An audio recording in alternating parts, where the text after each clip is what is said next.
नमस्कार, मैं सिमरन और आप देख रहे हैं संक्षिप्त समाचार। तो हमारे साथ पूर्व आईपीएस अमिताभ दास सर जुड़े हुए हैं। प्रशांत किशोर सब नेताओं का पोल खुल रहा है, इस पे आपका क्या कहना है?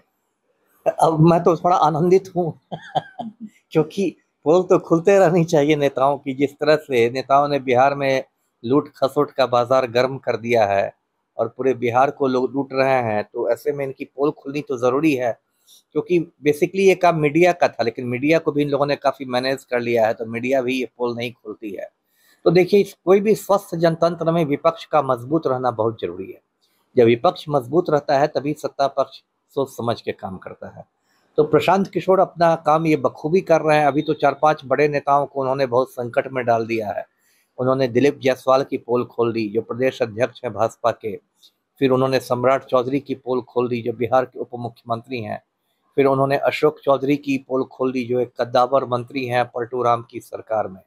फिर उन्होंने मंगल पांडे की पोल खोल दी, जो स्वास्थ्य मंत्री हैं, मतलब बिहार के। तो और फिर संजय जायसवाल की उन्होंने पोल खोली, जो बेतिया से भाजपा के सांसद हैं।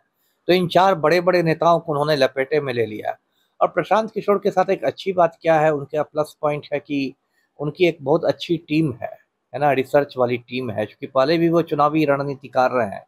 तो कोई भी वो इल्ज़ाम लगाते हैं ना, तो इसे हवा में आरोप नहीं लगाते हैं। वो पूरे दस्तावेजों के साथ लगाते हैं, डॉक्यूमेंट्स के साथ लगाते हैं। तो इसलिए उनका खंडन करना मुश्किल हो जाता है।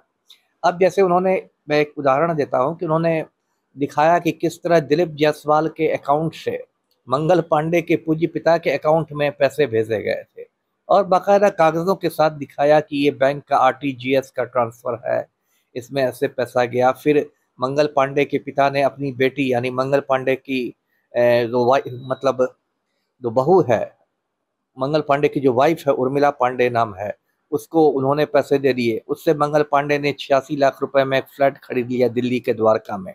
तो ये सारी चीजों के उनके पास डॉक्यूमेंट्स होते हैं, कागजात होते हैं।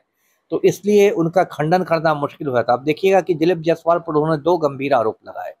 एक तो आरोप लगाया कि दिलीप जायसवाल ने किशनगंज में एक प्राइवेट मेडिकल कॉलेज पर कब्जा कर लिया है। दूसरा आरोप लगाया कि दिलीप जायसवाल ने राजेश साव नाम की एक युवक की हत्या करवा दी है। अब उसके बाद से दिलीप जायसवाल की एकदम आप देखिएगा बोलती बंद है। एक उन्होंने अपना एक्स पर ट्वीट किया, आलतू फालतू ट्वीट की, मेरे खिलाफ साजिश हो रही है। लेकिन इसके अलावा वो कुछ नहीं कर सके। मंगल पांडे की भी बोलती बंद है, सबकी बोलती बंद है। अशोक चौधरी को लग रहा था कि इस्तीफा देना पड़ेगा, तो उन्होंने एक 100 करोड़ का मानहानि का नोटिस भेजा है। लेकिन इससे कुछ होने वाला नहीं है। तो ठीक है, मतलब जनता को मालूम होना चाहिए कि असलियत में क्या खेल चल रहा है। तो प्रशांत किशोर को मैं इसके लिए मतलब बधाई देता हूँ, एक अच्छा काम कर रहे हैं जी। प्रशांत किशोर का बिहार में भविष्य दिख रहा है। नहीं, भविष्य तो है ही, उज्जवल भविष्य है, ऐसा क्या है।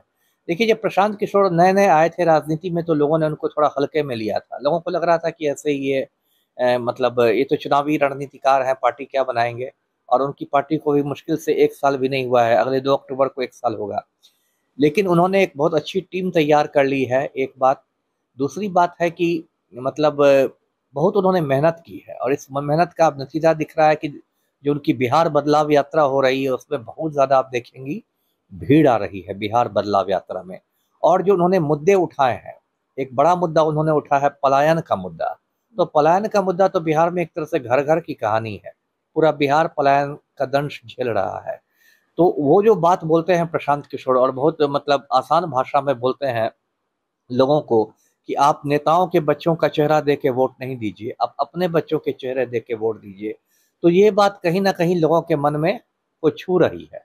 और एक बात और प्रशांत किशोर के साथ है कि देखिए, 35 साल से बिहार की राजनीति 1990 के बाद से लालू और नीतीश के इर्द गिर्द घूम रही है। तब लोग भी एकदम पक गए हैं, है ना। लोगों को लग रहा है कि अब कुछ नया होना चाहिए, मतलब लोग बदलाव के मूड में आ गए हैं। तो प्रशांत किशोर के रूप में उनको एक तीसरा विकल्प मिला है कि लालू और नीतीश से हटके भी बिहार की राजनीति हो सकती है। तो इसका भी फायदा प्रशांत किशोर को मिलता दिखाई दे रहा है। तो प्रशांत किशोर तो इन चुनाव में, जो आने वाले चुनाव में, उसमें एक बड़ा धमाका करेंगे। और मुझे तो लगता है कि किंग मेकर बन के उभर सकते हैं।